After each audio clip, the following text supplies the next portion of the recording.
5:31, and we're missing 2 fucking people. What am I gonna do with my phone? I sent the thing. Yeah, you did. I brought this chair over here for you. And then I posted a link to make it even easier for them.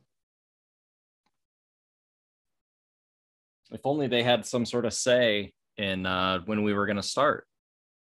Was more than happy to do it at 6. I mean, I showed up way early. I got here at 3:30. Yeah, it's like you think that's early, buddy. I got here about 9 hours ago. I gotta figure out where the fuck I put my phone. Behind my computer. BRB.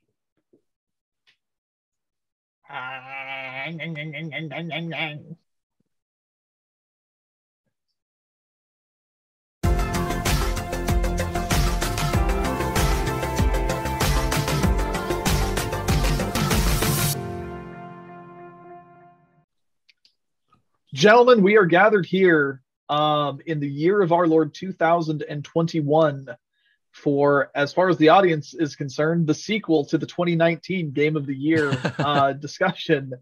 Our numbers. Don't worry, 2020 Game of the Years, it's forthcoming. Yeah, probably. We'll get around to talking about it. I got it. It's over there. Did 2020 die? No, it's on the shelf somewhere. It's right here. It's on here. But don't drop it. So everybody, right here on the screen, I'm putting Dash's IP address. If you want to hack into his computer, you just hack my hard drive. That's all you got to do. It's on the blockchain. You just slap the keyboard and go, "I'm in." The gentleman who was in charge of editing that didn't for 6 months, and then I got my hard drive back, and then I didn't edit it for 6 months. And here we are. So both gentlemen who were supposed to edit it did not edit it, is what you're saying. Well, at that point, it's like, well, I'm this deep into 2021. It's already not on schedule. We'll get it out. But yes, we are. But it was really good. I felt like we really dove deep into conversations, had some really enlightening conversation. Yeah, we thought there were people behind Sean. It was great. Discovered the meaning of life. Found out which religions were correct. Mm-hmm. And see, that's the other thing is if we were to release it, the government would have us killed because we got too close. We figured out where the skate shoes were. We followed. Doctors hate these tricks. Mm-hmm. We actually found out the COVID vaccine in that chat. Yeah. We also found the one dentist that does not recommend toothpaste. Oh no. That guy's an asshole. You did while Jason was drinking, which is a very bold move. But yeah, we are here to do our Game of the Year discussion. Our ranks have dwindled considerably this year because I'm going to get out ahead of it now. It was a bit of a weak year. It happens sometimes. Games are bad. It's okay. Sometimes you have weak years. Well, it was a weird year for both games and music. They're both very similar, where there was just a fuckload of stuff that came out and a lot of good stuff for a lot of people, but it was all kind of like around me and nothing that really clicked with me, and I really couldn't play it all or listen to it all. Like I've got a solid top 5 that I like, but everything else, I was like, you know what? It's okay if we only do a top 5. Mm-hmm. It's okay. Can I make a remaster my Game of the Year? I think we're allowed to. I think that's in the rules. I think, yeah. Okay. Nothing says a remaster can't play basketball. Yeah, Tony Hawk, by virtue of Tony Hawk, you're allowed to do that, which that's a rule that we established in the 2020 chat. Oh, spoilers. The Tony Hawk amendment. But we are going to be going through our normal set of categories. We're not doing any special ones this year, but it will be Best Visuals, Best Port or Remaster, Best Original Soundtrack, Best Story or Writing, Best Character, Best Weapon or Tool, Game not released in 21, Best Moment or Sequence, Biggest Surprise, Biggest Letdown, Game of the Year, our Missed Connections, our Most Anticipated, and then we will cap it all off with Most Divisive by the time we are done with this. But Which is just Dash picking one game. I mean, I have something that the rest of us didn't play. I've got something written on there in case it comes up, but I'm not sure we have anything divisive this year because nobody fucking played anything. Well, we'll see. I think divisive this year might be one of those ones that reveals itself as we talk about what it's supposed to be organic. Liked. It's supposed to. It's whatever Dash's number one game is. Yeah, it's.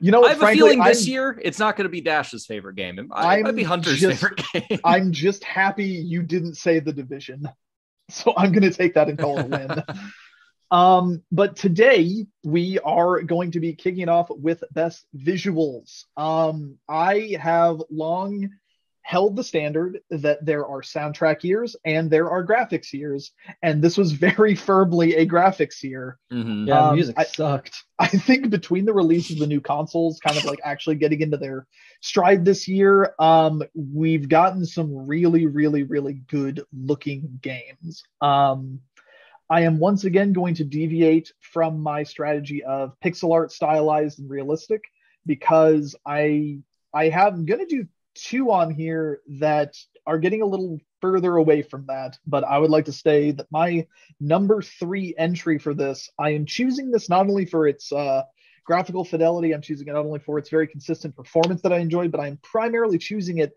because of its general art direction and aesthetic. But I would like to put forth as my number 3, It Takes Two from Hazelight Studios. Some might call that a good game. Yeah. Who would say that?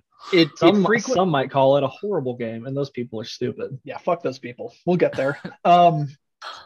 It Takes Two employs a lot of not only are the two main characters kind of like handcrafted dolls, but the entire game kind of either is using a strong nature-based aesthetic or a strong like handcrafted aesthetic, but very firmly through like the lens of realism versus something like a Yoshi's Crafted World where it's like very, very cartoony. Mm-hmm. This is a more like if these things actually existed, they would look like this. So you get like a lot of things with toys.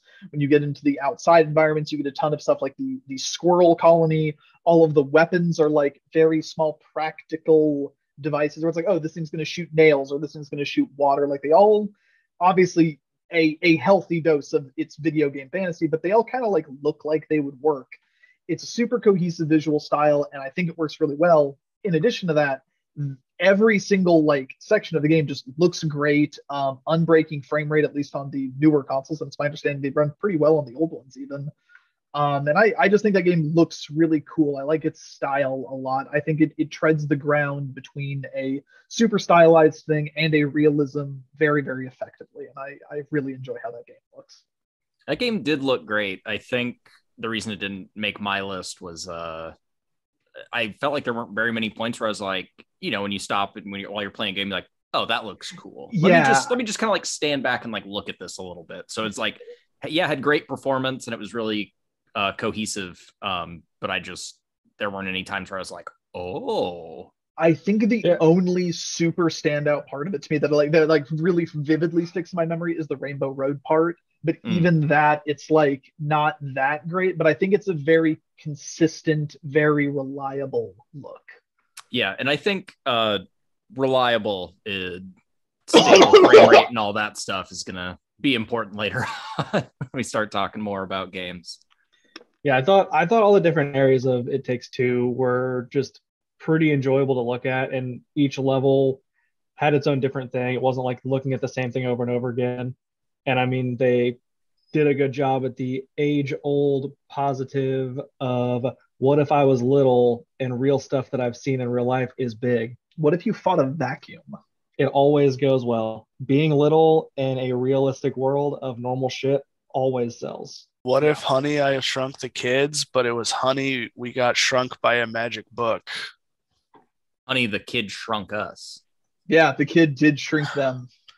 But yeah, I don't think It Takes Two's best quality is its graphics, but like even looking at some of these other things that I had like nominated, I couldn't bear to not let it make the cut. I just really that game didn't need to look. They didn't need to do all that, but it's one more feather in that game's cap.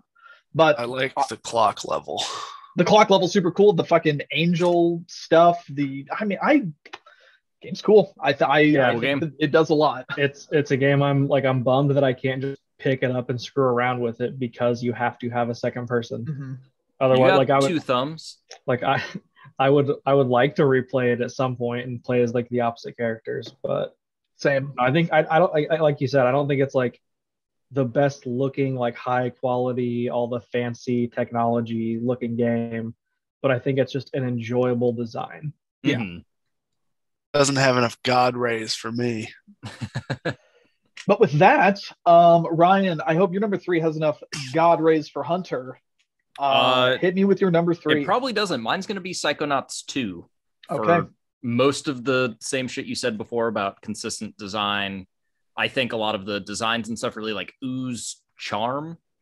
And like when you go into people's heads, they do a really good job of really making everything. They focus a lot on details. Like, you know, you're in like the dentist guy's head and there's stuff in there that's like made of teeth and you're walking through like gums and shit. And it's really gross. But yeah, there's just a lot of stuff in there where it's like, it really feels like they're thinking about the theming in designing stuff. And they're not just like, yeah, whatever. It's bleh.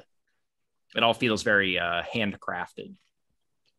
I think because if this was like a top 5, Psychonauts would probably be like my number 4. I think the thing holding it back for me is once you see Psy King's Sensatorium, it kind of makes you want so much more out of every other level. And it's like I think like that moment or sequence, if you will, that is like a significantly higher high than anything in It Takes Two. But it's like, oh man, why couldn't you do something this fucking cool with every level? Right. It's like that way, like because in the first one, it's like you have Black Velvetopia that kind of makes you look different as well as the other ones, and it's like, oh, I really wish that they had employed that technique in all of the levels, or like done more costuming or something. I don't know what the answer is, but look, having not played Psychonauts 2, you know, like not every level is going to be hitter. You're going to have some Waterloo worlds there.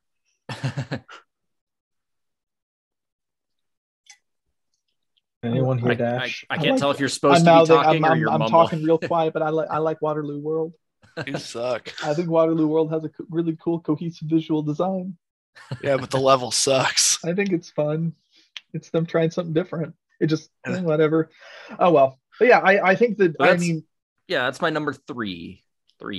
I also like I enjoy this kind of about the first one. They lean way more in the, is that like neo kind of 60s mod aesthetic.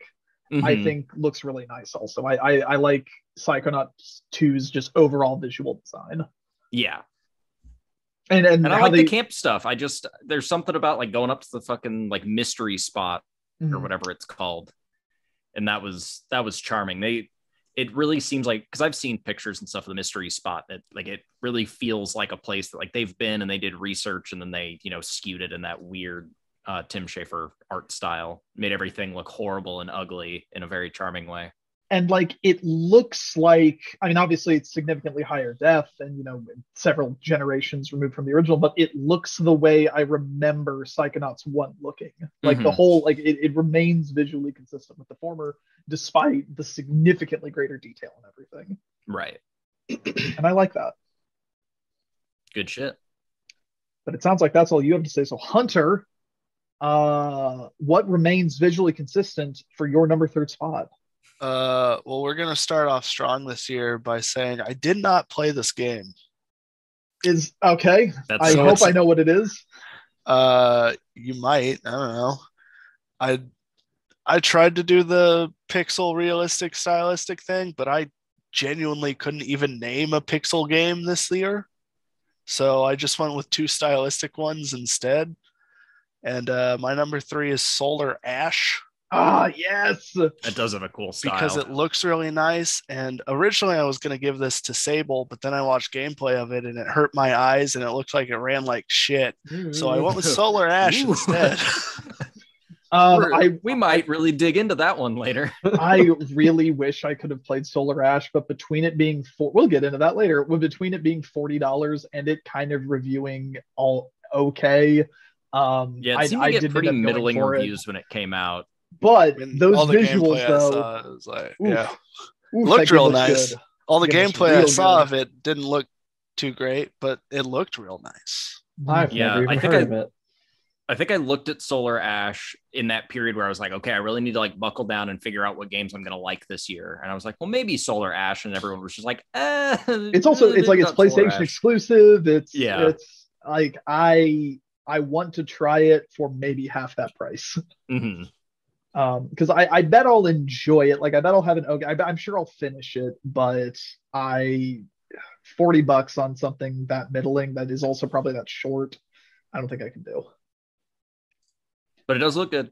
Does look this fantastic. The visuals category, not the gameplay category. Yeah, and that's all that matters right now. So, Jason, let's go to you for a number three because I know how you do your rules. What is something you played that you thought was the third best looking thing of the year? Yeah, because I'm a fucking normal person and know how a ranking system works. I don't just choose three games that have totally different visuals and don't look at which ones are better than others. I know what top three means. I don't get what you're implying here. Jason, I'm on your team on this. Guilty Gear Strive does not get to show up on my list. But my number three best visuals was It Takes Two. So we already talked about it. Well, I mean, Ryan and I talked about it. You actually barely said shit, but he didn't want to ruin it. He didn't want to show his hand. You're right. We said what we needed to say. Jason, King of Surprises, which that joke won't land. Yeah, not until. No, that was that one's good. That was on Generation. Oh, it was. You're right. Okay, that joke does land. I forgot that we recorded those back to back. Well, then circling back around to me, once again, I'm going to be putting forth a game, not necessarily because of its raw, like graphic fidelity, not because it's super stylized, but for the general art direction. I'm going to put forth Returnal from Housemarque. I think I've seen a little bit from that.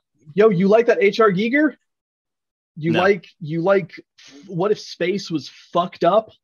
I do like that. It's got a lot of fucked up space.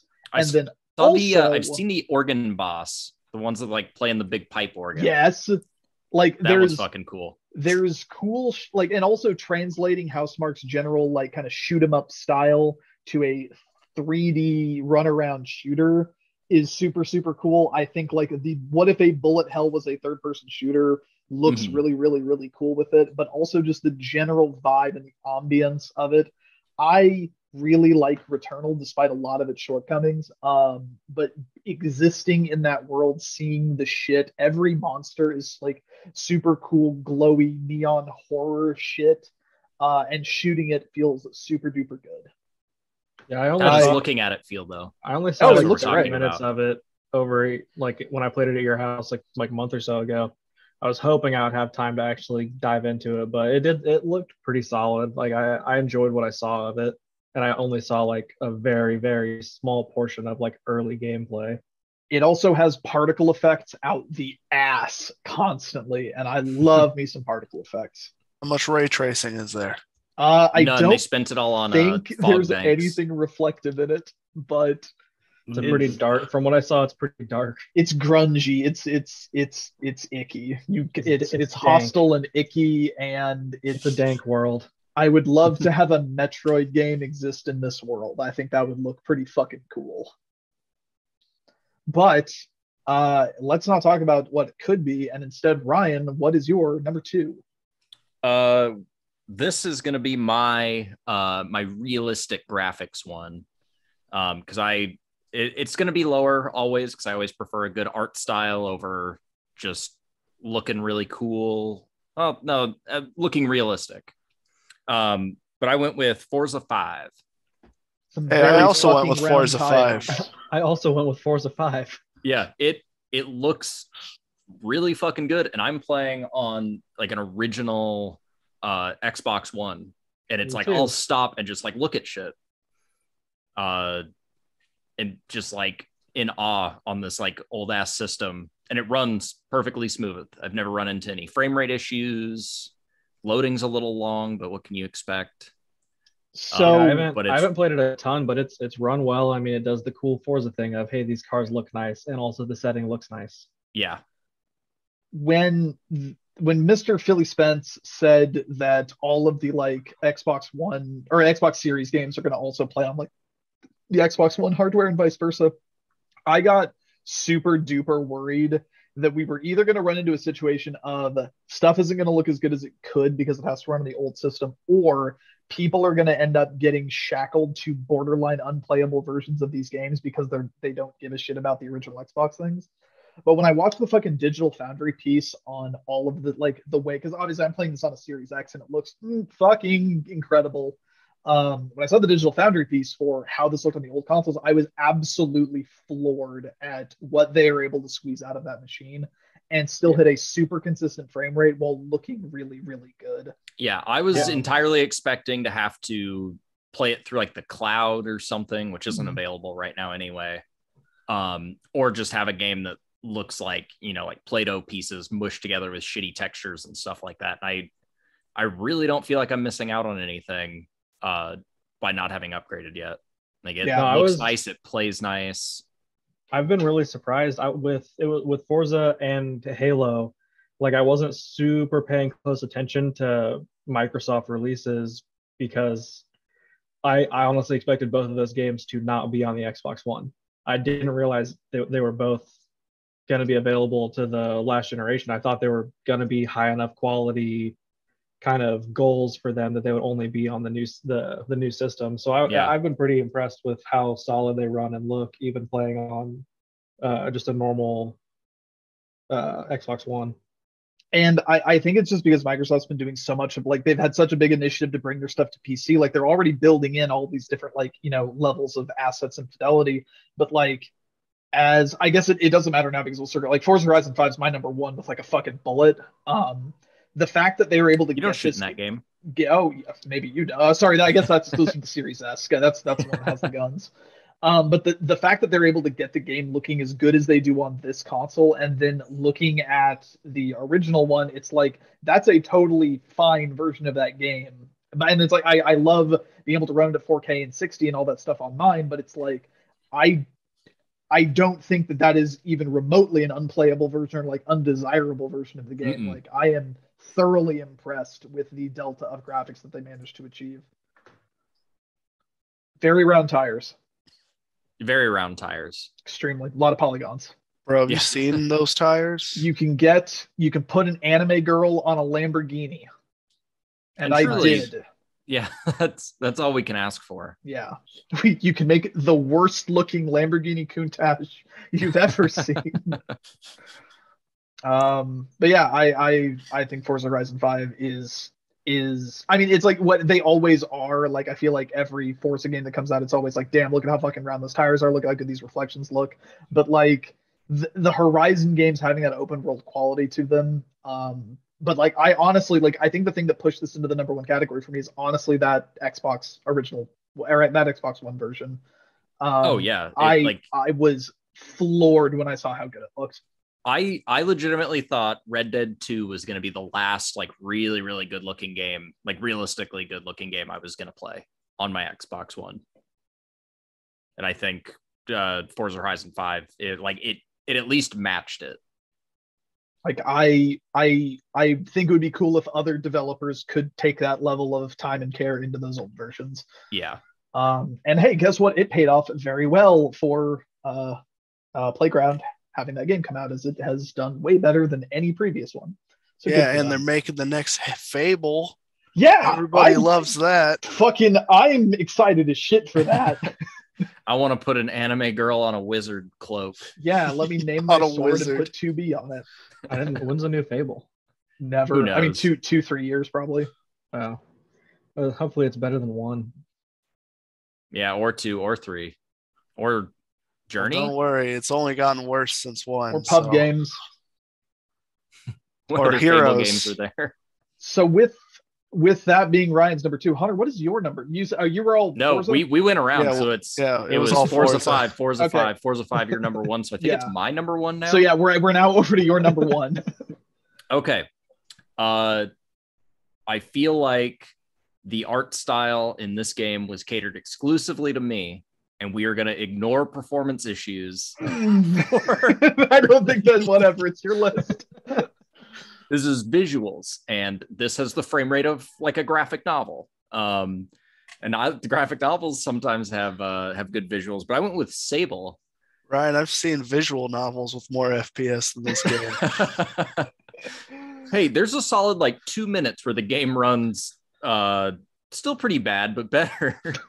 Hey, don't worry, it runs like ass on my console too. Oh yeah, it's an across the board issue, but it like checks all these boxes for things like I specifically like. It has this like mystical sci-fi thing, like kind of in the vein of Dune, but they go a little like weirder with the shit. It looks like, you know, Mobius drawings. It has that weird animation style that makes it look like rotoscoped.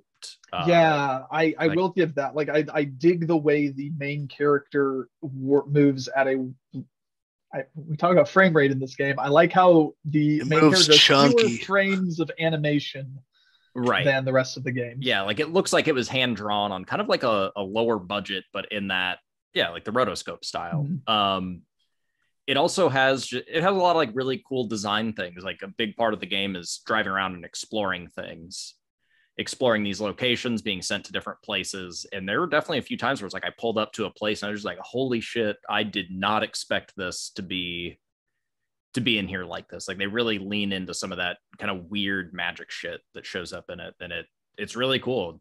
I think the style stands on its own, and it's weird enough to keep me interested. I feel like with a lot of sci-fi games and stuff, they really just want to be more Star Wars and less kind of like their own weird thing. Yeah. So number one, Sable. Hunter, and it runs at a point where, you know, you get like single frames or it freezes completely. So you can really enjoy. Yeah, you can really enjoy. You know those graphics are good if the system can't even run it, baby. It's like it's Drakengard 3 all over again. Hunter, what is your Drakengard 3 of the year? Well, this game actually runs, so it can't be Drakengard 3. I went with Ender Lilies. You made that fucking shit. What this Minecraft bullshit you just brought up? It's a Metroidvania. It's another Rice Paddy game. I'm looking at it. It's what is this Vanillaware? No, I don't remember. Like I am looking at it though. But it's got a nice. I hate to compare it to this. I hate to say this because everybody fucking says this. It's got a nice Dark Souls-esque aesthetic. It does. Like it looks very like. At it. What if Salt and Sanctuary was anime? Huh.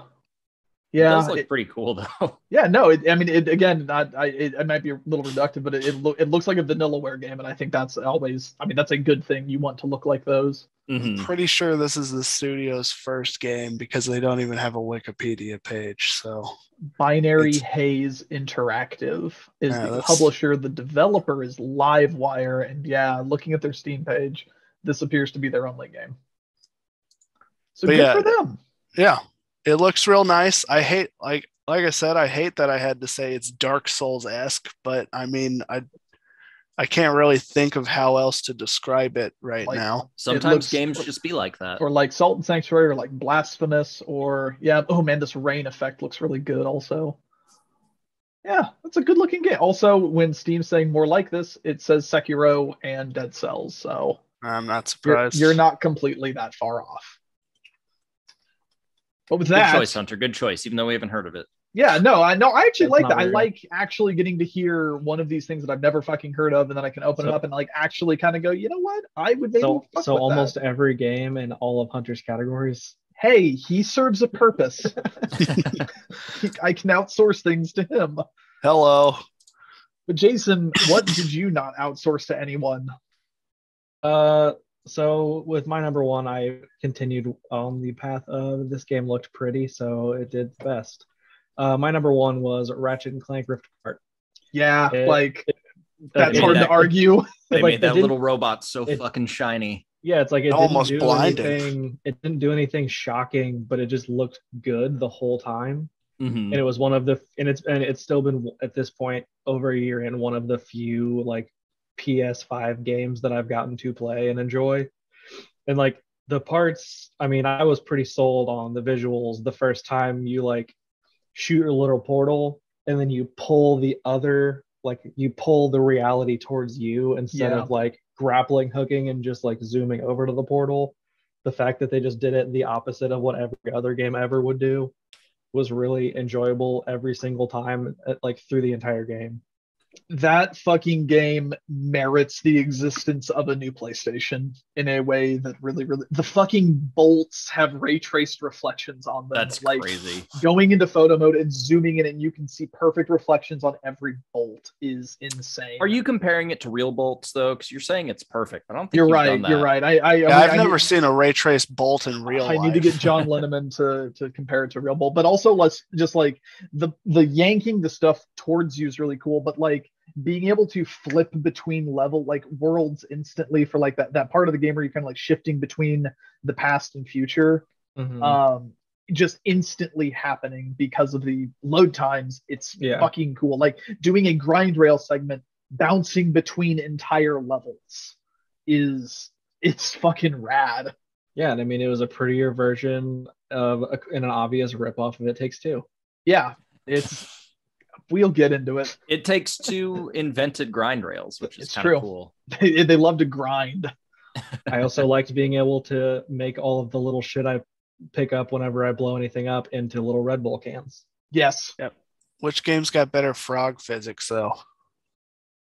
Ratchet's got a gun that's a frog. Does It Takes Two have frogs? I don't really remember. Hey, yeah, you ride around on frogs at one point. Oh yeah. Well, then Frog Detective has the best physics. Okay, so it's Frog of the Year between Frog Fractions, Frog Detective. It Takes Two. How can Frog Detective be the best frog if he's not even the best detective? Because he put all of his energy into being a frog, not a detective. Well, Lobster Cop's a better detective than Frog Detective. But he's not the best lobster, though. What the fuck are we talking about? We're talking about Frog Detective. An actual game. It's great.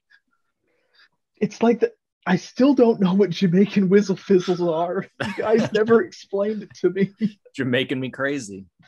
But yeah, that brings us Cop to the conclusion of the best visuals category because there's like fucking 4 of us. And guys, you want to quit this and just go watch Lobster Cop?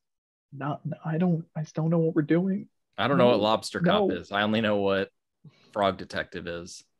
I don't know. Hunter said something about Lobster Cop, so I googled it. That's part of one of the dialogues. Is they're like, Frog Detective. We wanted our best detective on this case, but Lobster Cop's busy, so we're getting you.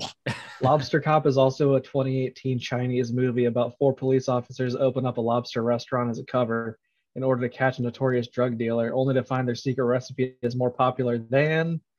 I ran out of the IMDb preview. Damn, we'll never know. What's it more popular than? More popular than dying in a drug trade. I would also, I guess, since we're at the end of the category and that went very quick, I would just like to give a quick shout out to Guilty Gear Strive, Loop Hero, and Chicory: A Colorful Tale. Yeah, those look okay. All very good looking games, but not quite the best. But that will bring us to the end of the best visuals category, and join us next time when we will discuss the best remaster or port of. If you thought that category went fast, strap in. Oh, are we doing individual episodes for each category? I don't fucking know.